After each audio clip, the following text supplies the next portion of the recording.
Estamos viviendo en el tiempo del fin, predicho por el profeta Daniel. Estamos por enfrentar eventos que sucederían antes del regreso de Cristo. Es como un aviso del futuro y no es atractivo.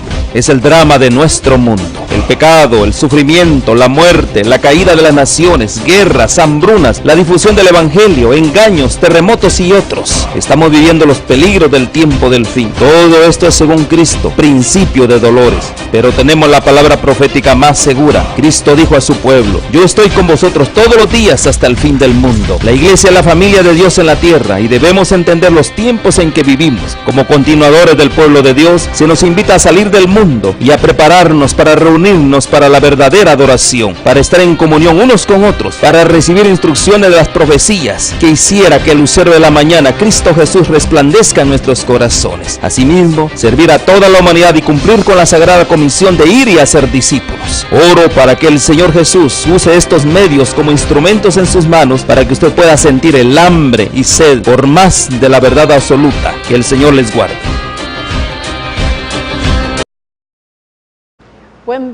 Muy buenos días tengan cada uno de ustedes. Bienvenidos a los estudios de las lecciones de la Escuela Sabática. Es un placer nuevamente saludarlos y para compartir con ustedes las lecciones de esta semana en la cual aprendemos día a día algo nuevo.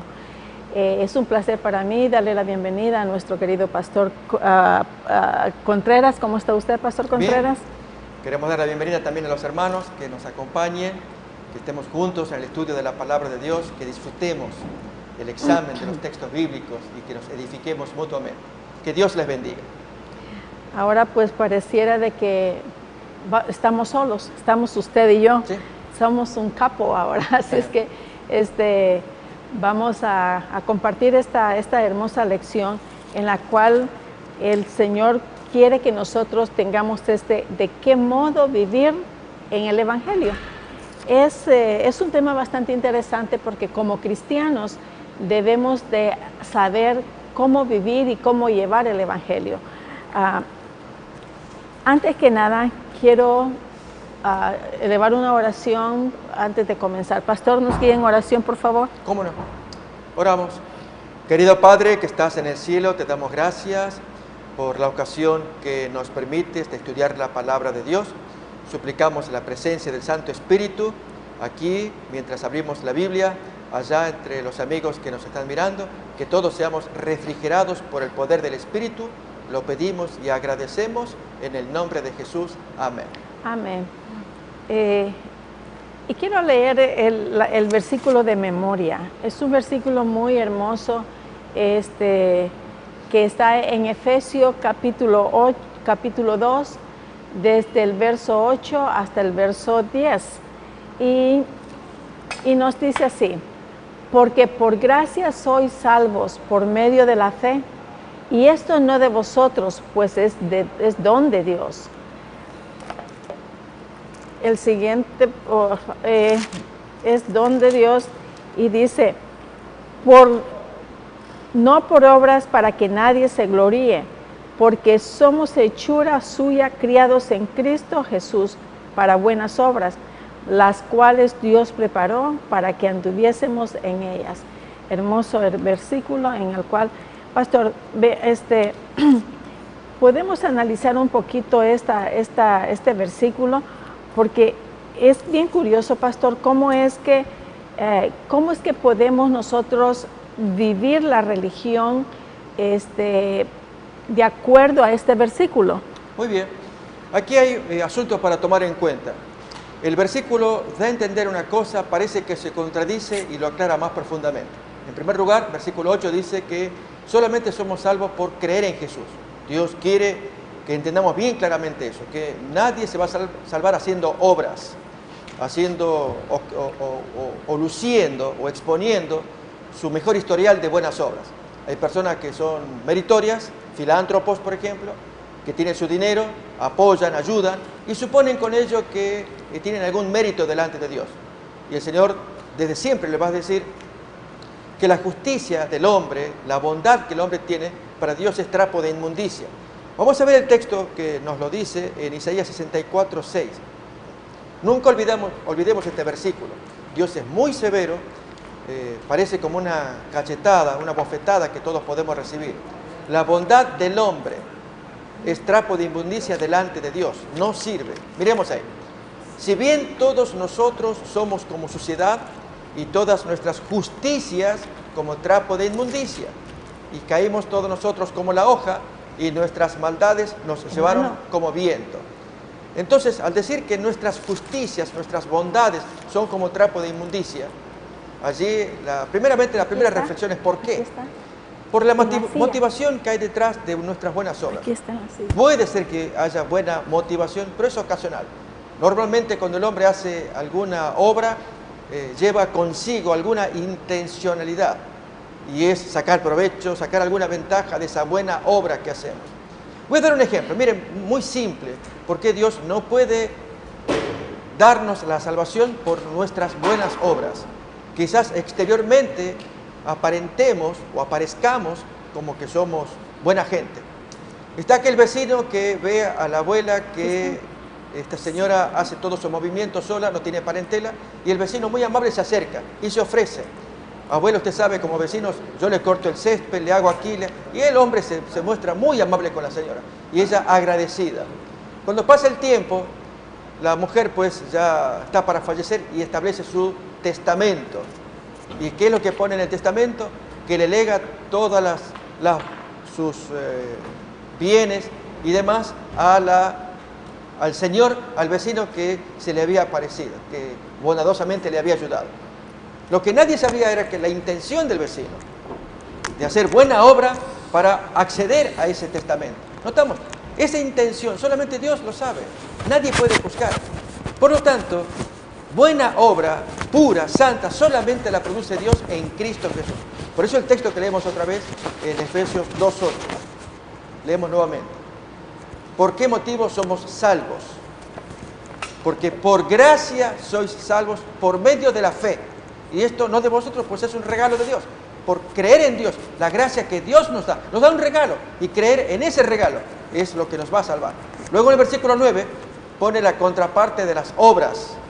No por obras, para que nadie se gloríe, porque entonces aquel que tiene mayor posibilidad de obras, mayor dinero, etcétera, tiene mejor chance. Dios dice no, ese método es humano, carnal, yo no lo quiero. Pero aquí que a continuación, en el versículo 10, pareciera una contradicción, porque dice que aparecen las buenas obras otra vez, porque somos hechura suya, creados en Cristo Jesús para buenas obras. ¿Cómo es posible que en el 9 decía no por obras y en el 10 para buenas obras? La clave está al comienzo de ese versículo. Somos creados nuevos, y el creyente nuevo, nacido de nuevo, hechura nueva, es natural que produzca su buena obra, y esa es la que agrada a Dios. En otras palabras, el hombre carnal, el que anda en la calle, y él dice, yo pago los impuestos, le soy fiel a mi mujer, a mis hijos les pago los estudios, trabajo por mi casa, soy una persona respetable en la comunidad, jamás voy a admirar a la vecina, etc. Saca su historial, pero no tiene a Cristo en su corazón. Todo ese historial está manchado de intenciones, eso es muy importante. Pero para que estemos limpios de intenciones, busquemos a quien lo hizo puro, a quien hizo todas las buenas obras de forma pura. ¿Quién es? Cristo. Y entonces somos salvos creyendo en la acción de ese hombre. Él nos salva para que seamos hechos nuevos, rehechos. Y siendo rehechos, ahora sí, las buenas obras que salen de un corazón rehecho. Allí pugna en el corazón. Hacer esto, hacer lo otro, querer servir. Hay algo adentro. Bien, esa buena obra es la que cuenta ahí el versículo. Leemos otra vez el versículo 10. Pongámoslo. Porque somos hechura suya, creados en Cristo Jesús para buenas obras, e incluso más, que Dios preparó de antemano. Ya estaban listas esas buenas obras, para que anduviésemos caminando en ellas. Así que debíamos hacer esas buenas obras, pero en la calidad de hechura, de gente nueva, no la gente vieja, mundana, como este señor que le cortaba el pasto a la vecina, a la abuelita, y nadie imaginaba el motivo por el cual él se acercaba a esa señora. ¿Se entiende entonces que Dios quiere las buenas obras, pero que salgan de un corazón nuevo, rehecho a la imagen de Dios? Gracias, pastor.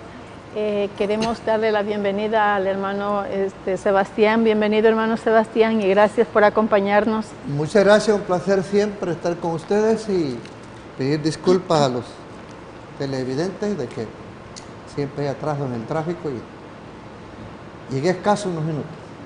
Bienvenidos y ahí disculpen. Gracias por acompañarnos.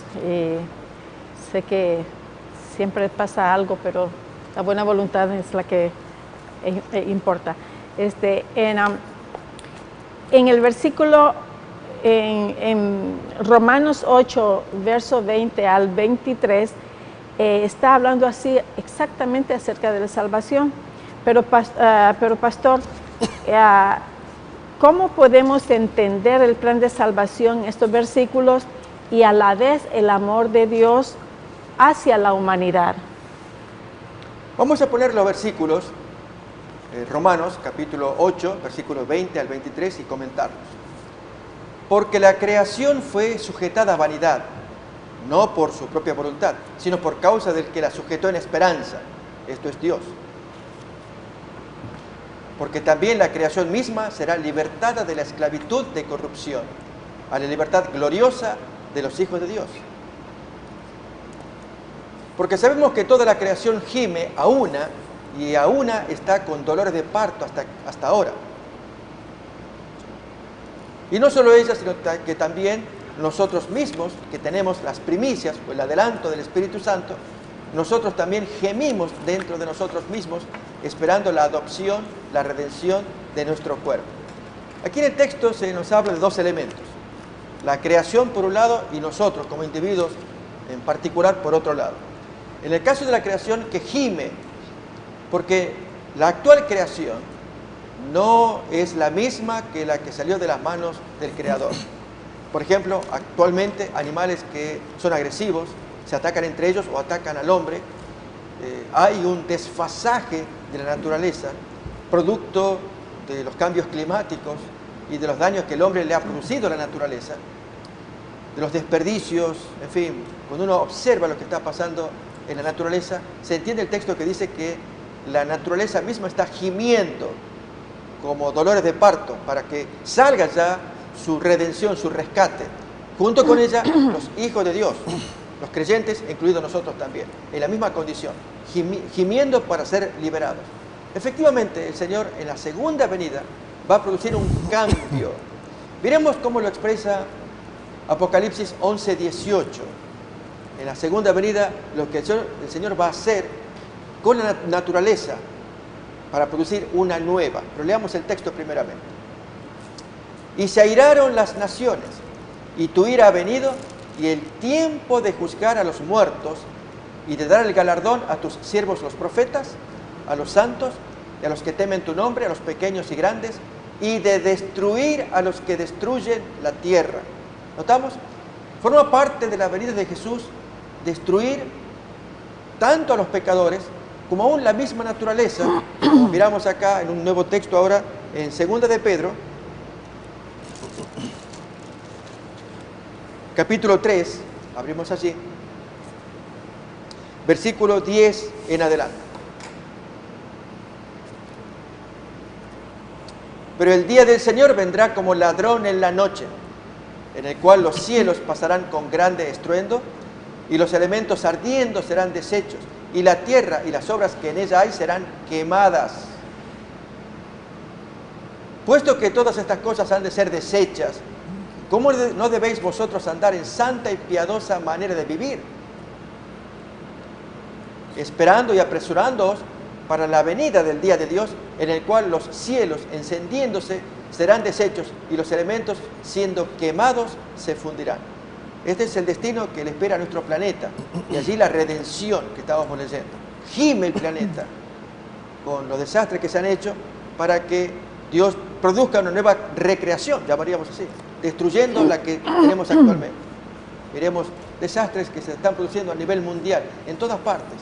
Y esta es una obra que no para, no se detiene. Y si alguien pregunta o dice o afirma que esto lo provoca Dios, seamos honestos, es el hombre con su desequilibrio que hace daño a la naturaleza y cosecha el fruto de sus maldades que comete Así que es normal, solamente Dios puede intervenir para salvar. Y si Él necesita hacer caer en cuenta al hombre, lo va a hacer, aún incluso con calamidades, para que el hombre abra los ojos, reflexione de que Dios lo está llamando para su salvación. Hermano Sebastián, ¿un comentario? Bien, sí, mediante yo consideraba este texto de cómo Dios en el plan de salvación viene a adoptar una condición bastante caída del hombre y ayudarlo a rescatar. Hemos leído en el versículo 17 de San Juan 3, después de expresar el amor de Dios, un amor pues incomparable, ¿no? San Juan 3:16 lo dice bien claro, pero el versículo 17 dice, porque no envió Dios a su Hijo al mundo para condenar al mundo, sino para que el mundo sea salvo por Él. ¿Por qué dice sea salvo por Él? Y hay cosas que podemos preguntarnos y decir, ¿qué problema dieron los animales para ser copartícipes de una desgracia o miseria que ahora nos toca vivir? Si un animal pudiera hablar y nosotros le tuviéramos que preguntarle y decir, ¿qué opinas tú concerniente a lo que vivimos? Yo te diría, dice el animal, ¿qué te pasó a ti? Porque yo no he hecho nada malo, son ustedes los que hicieron lo malo. Y sin embargo nosotros vivimos pensantes y trastornados, diríamos, de todo el ambiente natural que Dios dio, y en un estado de persecución, que unos tratando por sobrevivir, otros tratando de convertir a otras personas a su propio criterio. Así los animales también viven salvajemente en la fauna, ¿no? Así es. Fauna. Sí, la fauna. ¿Por qué? Porque ellos se discuten, peleando el derecho de vivir. Y entonces, entre ellos se dirán, bueno, ¿y todo esto que vino, por qué fue? Entonces, vemos nosotros que la naturaleza al principio no estaba así. El hombre fue creado y salió de las manos de Dios en una condición perfecta, sin pecado. Pero una vez que el hombre comete el error y toda la naturaleza padeció las consecuencias de un estado de concientización que Dios había dado a la primera pareja. El día que de él comiere, morirán. Hermano Sebastián, ¿cómo usted podría definir estos dos hermosos versículos del capítulo 3 de Juan? ¿Cómo es que Juan describe a Jesús? Sí, nosotros vemos la vida del Señor Jesús apartado en todos los aspectos de la vida, desarrollado en una niñez y viviendo un hostigamiento también, porque quienes lo hostigaban en primera línea o primera instancia él eran sus propios hermanos, los hijos de José. Y ellos a menudo lo hostigaban diariamente. No les gustaba la forma de cómo él vivía. Bueno, es más, otras notas de comentaristas dicen que la presencia de Cristo Jesús sacudía la inmoralidad del resto de la humanidad. Y eso le traía gran persecución sin buscarla a él. Entonces, en vista de que hay una gran urgencia de salvar al hombre, ellos vieron, ellos sintieron, formaron parte de, aunque ellos no brindaron o no dieron el brillo que esperaba el Señor Jesús, quizás en el tiempo inmediato. Mas leemos nosotros en San Lucas, por ejemplo, 22:37, un gemir que Cristo les hace ver a ellos y les dice a ellos en el versículo 37, os aseguro, le dijo, que vienen días en los que ustedes desearán ver uno de mis días en presencia con ustedes. ¿Por qué razón? Porque Cristo Jesús tenía corto tiempo de estar con ellos y sin embargo ellos con su naturaleza cambiante o en un plan de reforma no podían percibir el plan maravilloso de Dios otorgado a los hombres mediante la persona, la imagen que Cristo revelaba del verdadero Dios que había mandado en su plan a rescatar al mundo. Y es triste, hermana y pastor, que la naturaleza de los animalitos hoy en día desean que el hombre aún con sus apetitos, no sacrifique la vida de ellos, porque ahorita que yo venía en la autopista pude ver un tremendo tráiler que ya venía vacío de dejar sus animales del rastro municipal, donde esos animales van a ser sacrificados. Pastor. Sí, creemos que estas son reflexiones que son para tomar en cuenta, y es que tendremos que presentarnos ante el Creador como administradores, que es lo que hicimos de la naturaleza y de nuestros cuerpos también. En cuanto a la naturaleza, hay entidades superiores, gobiernos, que son mucho más responsables de lo que podemos hacer nosotros en nuestro nivel. Pero aún así, en nuestro nivel, en la forma en cómo nos movemos y tratamos a los seres inferiores, tendremos que dar cuenta. Y cuanto más en lo que hablamos a nivel personal, que Dios quiere que todos estemos siempre conscientes en la forma en cómo tratamos nuestro cuerpo y tratamos al prójimo, que es lo que vamos a mirar a continuación, el tema que se quiere estudiar. De qué modo vivir el Evangelio. Voy a invitar a que miremos algunos textos que nos van a inspirar, como el de Mateo 5:16. Dios quiere llevarse gloria y sabe que puede ocurrir esto con criaturas convertidas, que vivan el Evangelio. Así lo cuenta Mateo 5:16. Así alumbre vuestra luz delante de los hombres para que vean ellos vuestras buenas obras y glorifiquen a vuestro Padre que está en los cielos. Notemos cómo Jesús enseña esta verdad de que las buenas obras que nosotros hacemos hacen que los vecinos den gloria a Dios, no gloria a nosotros, sino al Dios que es el que los motiva, el que vive con ellos, porque ven las buenas obras que nosotros hacemos. Y aquí es donde todos somos responsables en la forma en cómo nos conducimos unos con otros y aún con los prójimos también. ¿Sí? ¿Cómo podríamos explicar la comprensión y el arrepentimiento? Porque en Mateo 3:16, Juan 3:16, ese versículo y 17 nos dice extremadamente el amor que Dios tiene, que el Padre Celestial tiene para los seres humanos, porque dice, porque de tal manera amó Dios al mundo, que ha dado a su Hijo unigénito para que todo aquel que en él cree no se pierda, mas tenga vida eterna.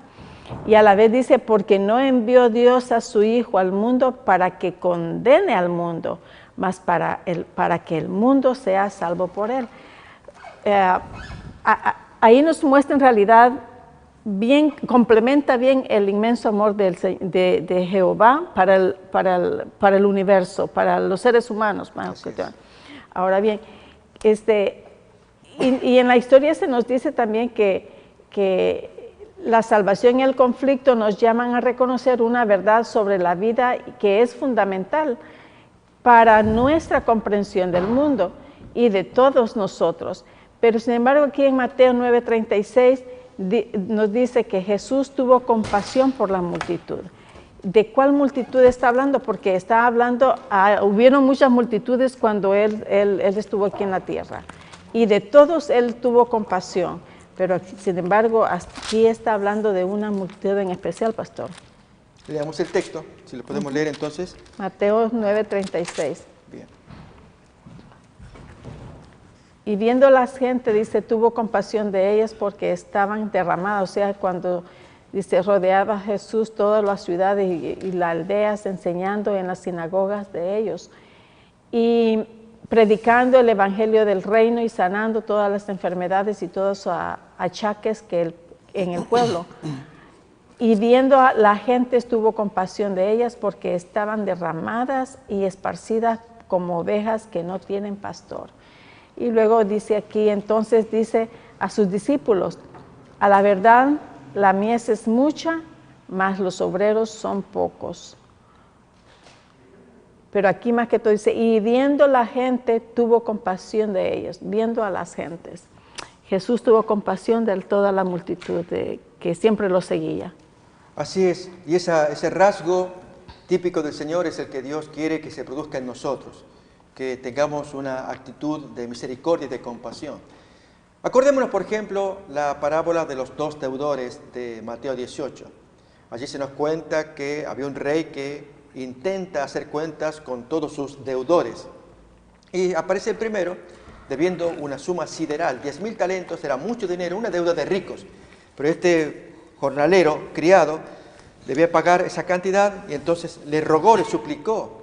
Y el señor, su amo, le decía que vendieran a su mujer, a la familia allí, para recuperar el dinero. Pero fue tanto el clamor, la petición, que el texto nos va a decir que el rey se fue movido a misericordia y le perdonó toda la deuda.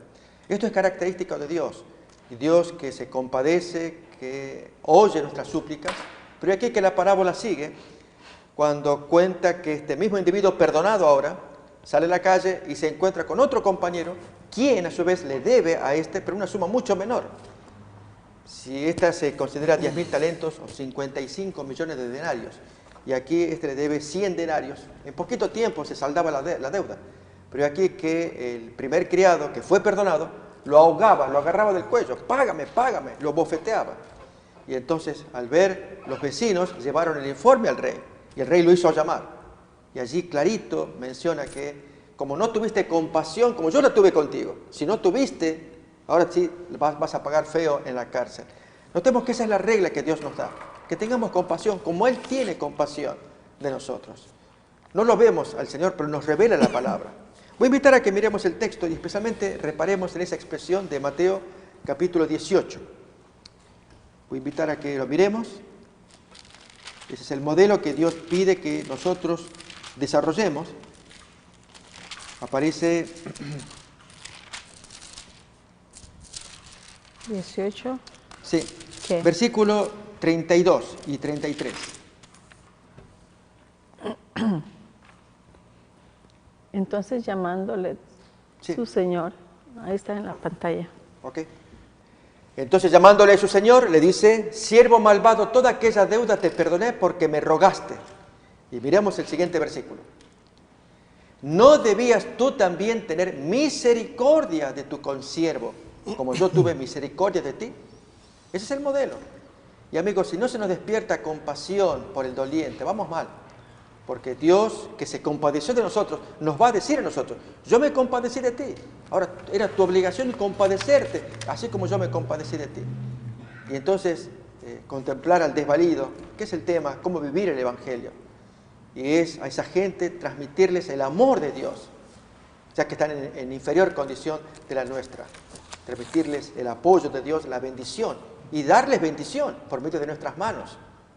Entonces, la lección va a apuntar a que vivir el Evangelio es poner en práctica las buenas obras que Dios de antemano preparó para que el creyente, al vivirlas, las lleve a la práctica y sean bendecidos todas las personas pobres, desvalidas, desfavorecidas. Hermano Sebastián, un comentario.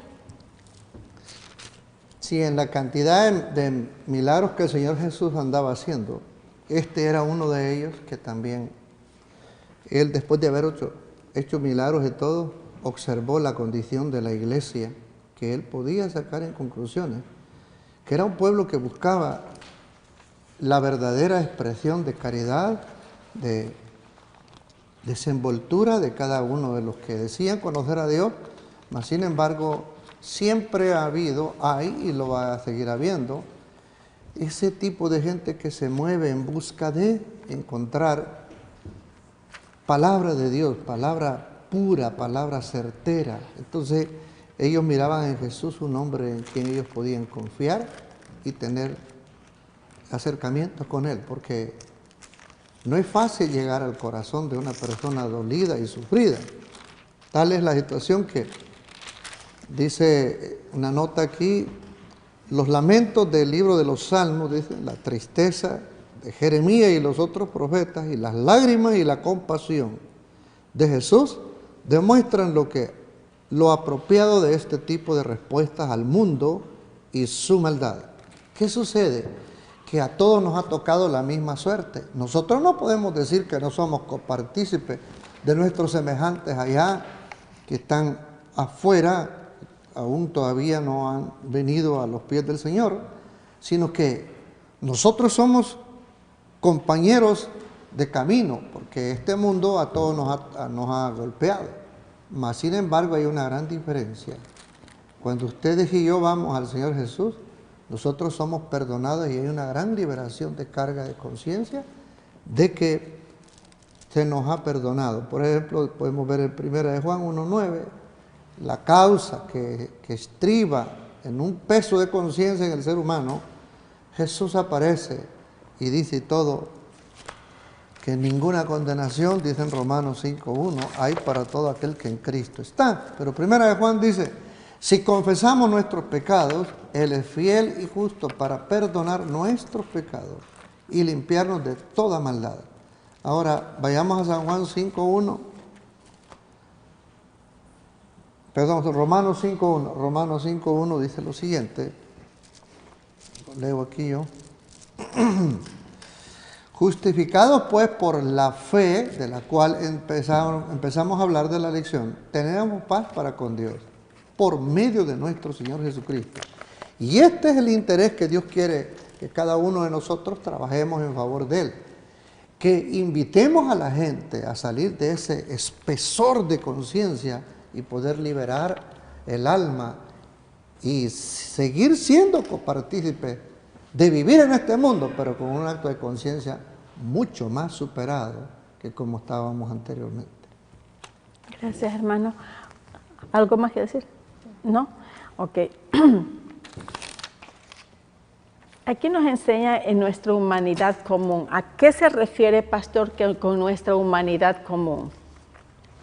Porque el Señor ha dicho de que todos somos iguales, ¿cierto?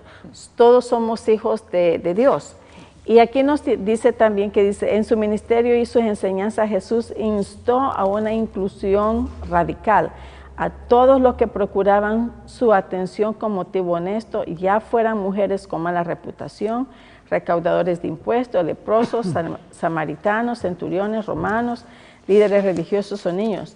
Él los recibía con auténtica calidez y solicitud. O sea que Él no hacía diferencia, a pesar de diferentes rasgos sociales, de diferentes nacionalidades, ¿sí? Ven hasta también.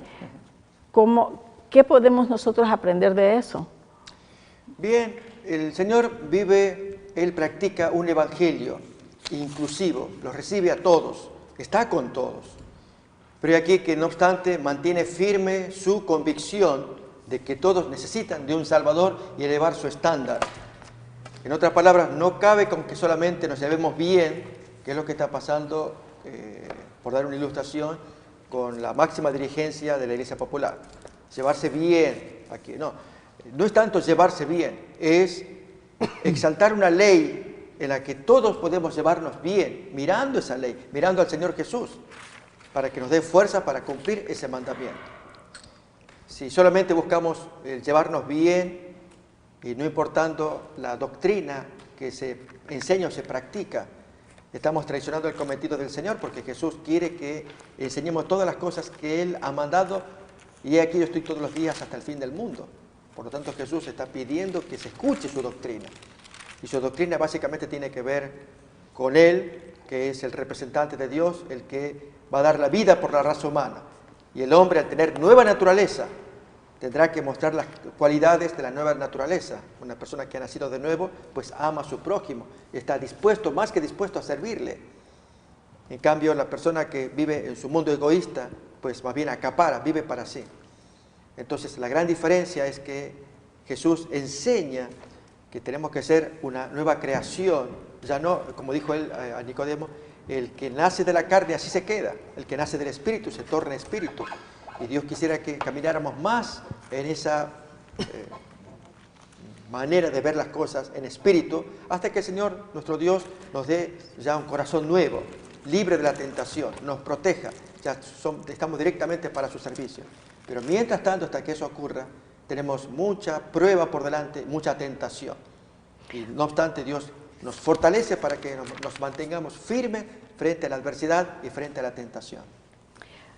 Hermano Sebastián, ¿comentario? Sí, es interesante que en la doctrina limpia y pura que Cristo Jesús ejemplifica en su forma de vivir y tratar a las personas, es el mejor ejemplo del cual nosotros tenemos que seguir. De hecho, yo había visto en el título de la lección, ¿de qué modo vivir el Evangelio? Cuando yo vi ese título de esta lección, yo me hice la pregunta y tomé la nota, ¿no? Para encontrar su respuesta es necesario fijar la mirada en el modelo, que es Jesucristo, Jesús.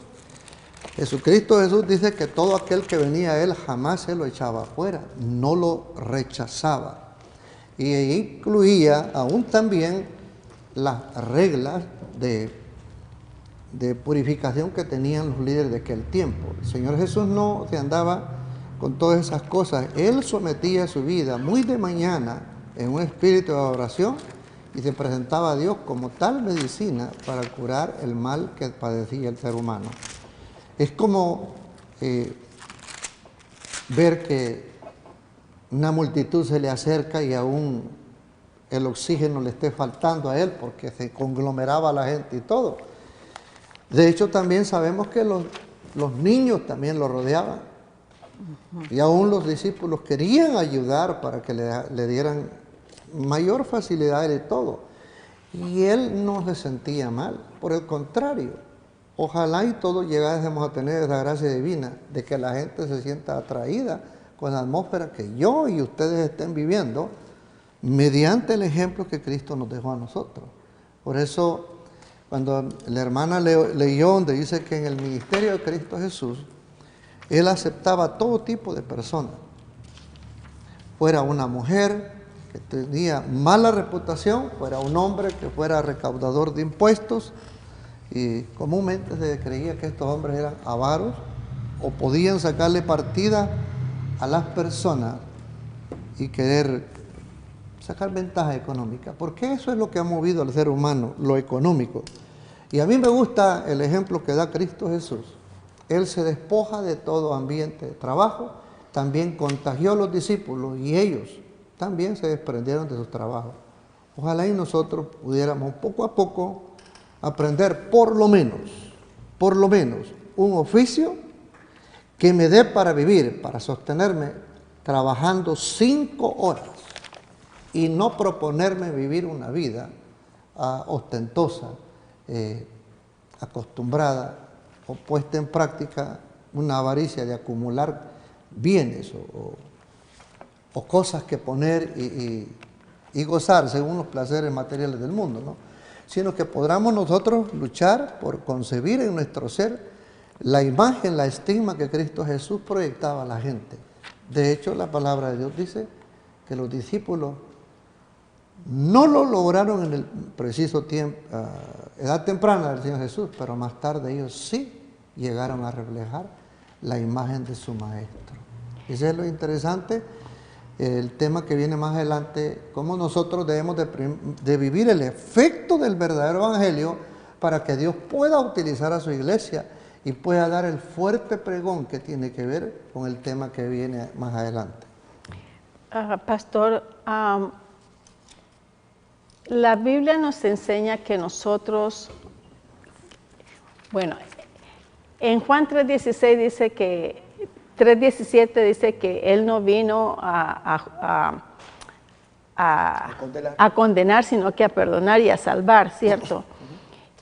Y aquí en Romanos 3:23 nos dice, gracias, y aquí en Romanos 3:23 nos dice de que por cuanto todos pecaron, ya estamos destituidos de la gloria de Dios. ¿Puede usted explicarnos de eso, por favor? Parecieran versículos contradictorios. Mientras que el texto de Jesús dice que Él no vino a condenar, sino a salvar, no obstante el texto de Romanos dice que, como acabamos de mirar recién, que estamos echados, destituidos de la gloria de Dios.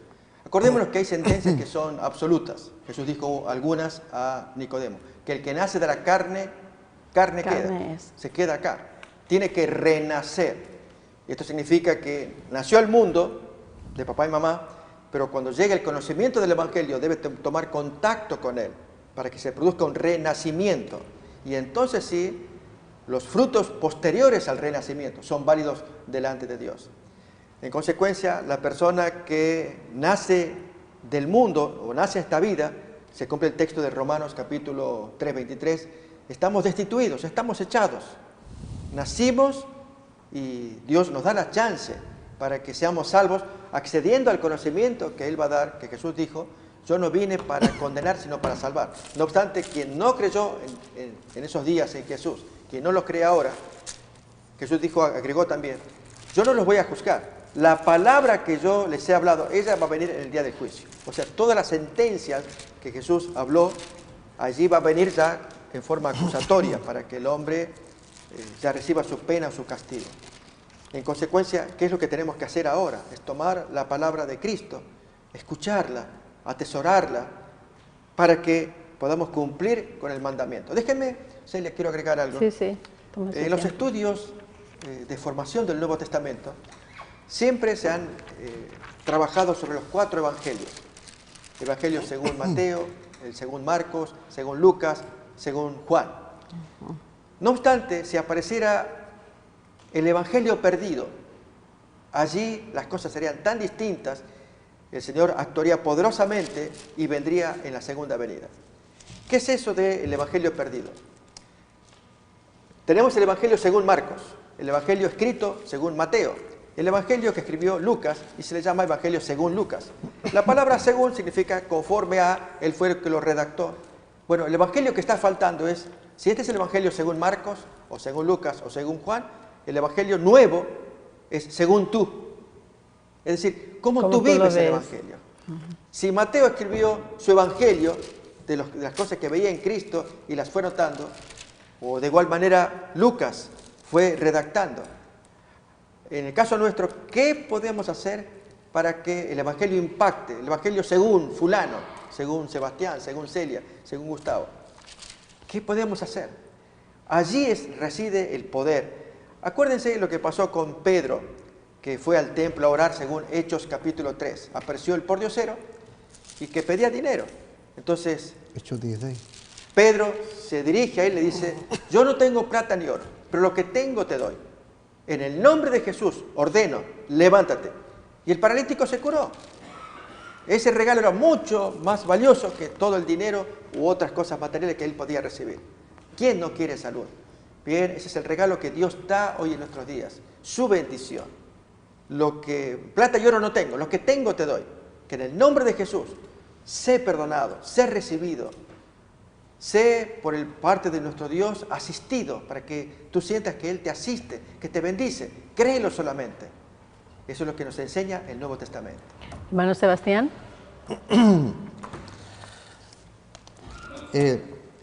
Me llama la atención cuando la Biblia dice que todos venimos de una sola familia y aún como seres habitantes que vivimos en este mundo, vivimos un mundo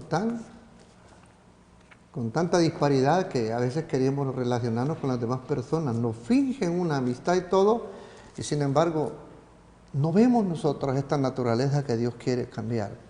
Por eso Él juntó 11 discípulos y uno que fue llegado por sí solo, y en ellos pudo Él trabajar con su ejemplo primeramente y poder ellos adoptar después la manera correcta de vivir.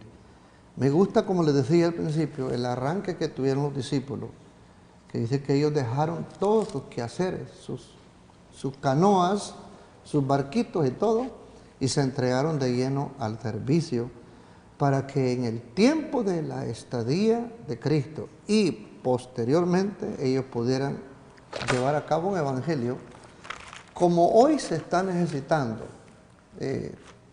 Dios busca hombres y mujeres que estén de parte de la verdad, hombres que no se compren, que no se vendan, que se mantengan fieles a los principios de Dios, porque la causa de todo este sufrimiento que tenemos nosotros fue la entrada del pecado. En otras palabras, Dios había dicho, no vayan a hacer esto, porque esta es una ley que yo doy, no la vayan a violar. Pues el momento en que el hombre transgrede eso y todo, está la desconexión que tenemos nosotros. Y es una vez que Cristo viene, como decía el versículo 10 de Efesios 2, esa naturaleza que Dios engendra en el hombre, también pensando en 2 de Corintios 5, 17, que también ese texto dice de manera que si hay alguno que ya está en Cristo, nueva creación es. Basado en esos principios, Dios quiere trabajar en una iglesia que quiera llevar a cabo el desarrollo, diría yo, temprano y después llevar efecto a un punto final, ¿no? Entonces, ¿qué es lo que estoy diciendo con esto? Dios a todos nos da tiempo para que en nosotros se imprima el desarrollo de la naturaleza divina. Por eso dice Efesios 1:13, que cuando nosotros recibimos la gracia de Dios, la vivencia del Evangelio a temprana edad, en él también vosotros habiendo oído la palabra de verdad, el Evangelio de vuestra salvación, y habiendo creído en él, fuisteis sellados con el Espíritu Santo de la promesa. Este es el anticipo, pero cuando nosotros conocemos bien lo que tiene que ver con el Evangelio eterno, el capítulo 7 de Apocalipsis, verso 1 al 3, describe el periodo de tiempo que a toda la raza humana se le da para que en él se desarrolle la gracia divina y el hombre sea sometido a prueba. Y ahí vemos el pasaje. Después de esto vi 4 ángeles en pie sobre los 4 ángulos de la tierra, que tenían los 4 vientos de la tierra, para que no soplase viento alguno sobre la tierra, ni sobre el mar, ni sobre ningún árbol. Y así, hasta el versículo 3, hay un proceso de sellar el pueblo de Dios. Dios espera sacar una iglesia que sea salva de todo. Y el versículo 3, por ejemplo, pongámoslo allí, diciendo: no hagáis daño a la tierra, ni al mar, ni a los árboles, hasta que hayamos sellado en sus frentes a los siervos de nuestro Dios. La invitación está para todos. El tiempo de gracia también. Amén. Pastor, cuando hablamos del Evangelio eterno, estamos hablando acerca del Evangelio que está escrito en Apocalipsis, ¿cierto? Aunque en realidad es un Evangelio que viene desde el Antiguo Testamento, ¿cierto? Vamos a mirar ese texto. Por favor. Sí. Busquémoslo en Apocalipsis 14:6. Allí se da ese nombre, Evangelio eterno, y miraremos por qué se le llama así. Primero leamos el texto. Vi volar por en medio del cielo a otro ángel que tenía el Evangelio eterno para predicarlo a los moradores de la tierra, a toda nación, tribu, lengua y pueblo. ¿Y en qué consistía el Evangelio? Versículo 7. Diciendo a gran voz: temed a Dios y dadle gloria, porque la hora de su juicio ha llegado, y adorad a aquel que hizo el cielo y la tierra, el mar y las fuentes de las aguas. ¿Por qué es eterno? Porque está antes, aún antes de la caída del hombre. Veremos, por ejemplo, algunos textos que nos van a ayudar a probarlo, como el que se encuentra en la primera carta de Pedro.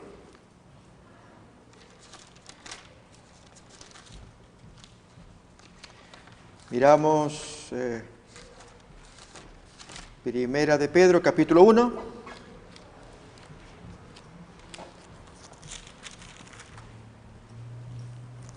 Dice desde el versículo 18. Dice: sabiendo que fuisteis rescatados de vuestra vana manera de vivir, la cual recibisteis de vuestros padres, no con cosas corruptibles, como oro o plata, sino con la sangre preciosa de Cristo, como de un cordero sin mancha y sin contaminación, ya destinado desde antes de la fundación del mundo, pero manifestado en los postreros tiempos por amor de vosotros. Se nos dice entonces que ya había sido preparado desde antes. O miremos también el texto de Hebreos capítulo 13.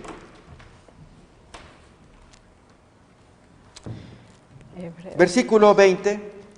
Y el Dios de paz, que resucitó de los muertos a nuestro Señor Jesucristo, el gran pastor de las ovejas, por la sangre del pacto eterno.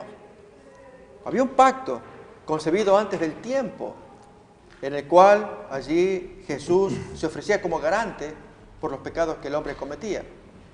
Finalmente, cometido el pecado, Jesús entra en acción, pero de un pacto, de un acuerdo que había sido establecido eternamente, antes de la fundación del mundo. Entonces, el Evangelio eterno es algo que se trae desde antes del Antiguo Testamento. Pero acá viene el punto, y es que muchos hermanos evangélicos o católicos se enredan creyendo que había un Evangelio en el Antiguo Testamento que era por la pura ley y ahora es por la pura gracia. No, el Evangelio sigue siendo el mismo, solo que en el Antiguo Testamento se dieron los símbolos que prefiguraban, que anticipaban, que predecían la aparición de la realidad. Venido Cristo, ya los símbolos no fungen, pero la realidad de Cristo nos invita a que cumplamos esos mandamientos. Y en consecuencia, el Evangelio eterno viene desde que se concibió, desde siempre, este plan de salvación. Miremos un texto más en Apocalipsis capítulo 13. ¿Quiénes son los que se pierden? El texto nos va a orientar.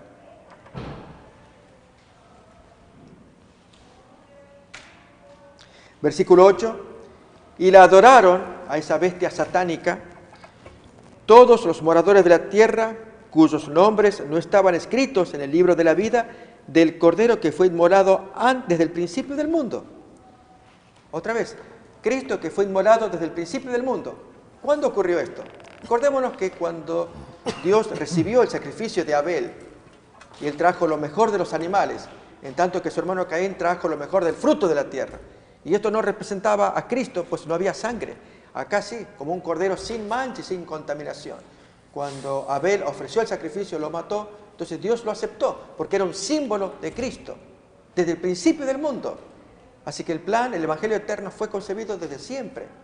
Pero venido el cumplimiento, ahora Pablo enseña, Jesús es el cumplimiento de esas promesas, y ahora nos queda a nosotros creer en ellas para que Él nos dé un nuevo corazón, una nueva naturaleza, a fin de que obedezcamos.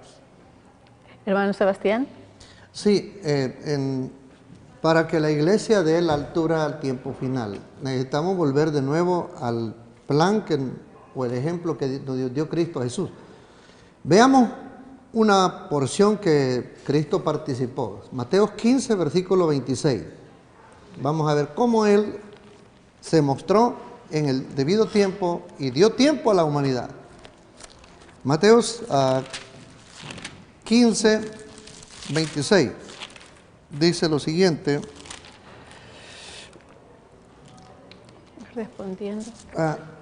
Respondiendo, Él dijo: no está bien tomar el pan de los hijos y echarlo a los perrillos. Versículo 24. Verso 24 ahora. Él respondiendo dijo: no soy enviado sino a las ovejas perdidas de la casa de Israel. Versículo 25. Entonces ella vino y se postró ante él diciendo: Señor, socórreme. Versículo 28. Entonces respondiendo Jesús dijo: oh mujer, grande es tu fe, hágase contigo como quieres. Y su hija fue sanada desde aquella hora. Versículo 30 y el 31, y ahí terminamos. Y se le acercó mucha gente que traía consigo a cojos, ciegos, mudos, mancos y otros muchos enfermos, y los pusieron a los pies de Jesús y los sanó. Verso 31. De manera que la multitud se maravillaba viendo a los mudos hablar, a los mancos sanados, a los cojos andar y a los ciegos ver, y glorificaban al Dios de Israel. La iglesia que hoy está preparando Dios tiene que llegar a un tiempo en la recta final, vivir esta carisma que Cristo Jesús tenía mediante la obra divina en su cuerpo que adoptó Él después de 4.000 años de pecado. Entonces es lo que Dios espera, en que cada uno de ustedes y nosotros vayamos interesándonos para que lo que Cristo hizo se pueda ver en nosotros en el tiempo final, y así la gente estará en condiciones de escucharnos. Gracias, hermano. Sí, pastor. El Evangelio eterno, lo que viene predicando es juicio, adoración y creación. Y la verdad es que cada uno de nosotros como miembros de iglesias no deberíamos de tener ninguna diferencia entre los hermanos. Todos somos hijos de Dios y todos tenemos que servir a los demás. ¿Por qué? Porque eso es lo que el Señor quiere. ¿Cómo podemos ser diferentes a las demás personas? Bueno, amando al Señor y amando también a nuestros seres, Semejante. a nuestros semejantes. Gracias. Y dice, Y nosotros como iglesia somos una comunidad en la que no hay diferencia, donde todos somos uno en Cristo. Así que, mis queridos hermanos, tengan ustedes un feliz fin de semana y que el Señor los bendiga y nos veremos en la próxima. Hasta luego. Amén. Metro Evangelización 3000. En la Biblia encontramos el gran desafío evangelístico que han representado las ciudades a quienes desean hacer suya la orden de ir y predicar el Evangelio. En la actualidad, la mayoría de personas viven en las grandes metrópolis. Debemos aceptar que hoy podemos predicar a cientos, miles y millones de personas que están a nuestro alrededor. Y esto lo podemos hacer con planes muy abarcantes que nos desafíen a una obra mayor. Ya están listos los peces, ya están listas las redes, solo faltan los pescadores. Presentamos Metro Evangelización 3000. Todos pueden hacer algo en esta obra. En estas reuniones hogareñas presentamos a Cristo a las familias.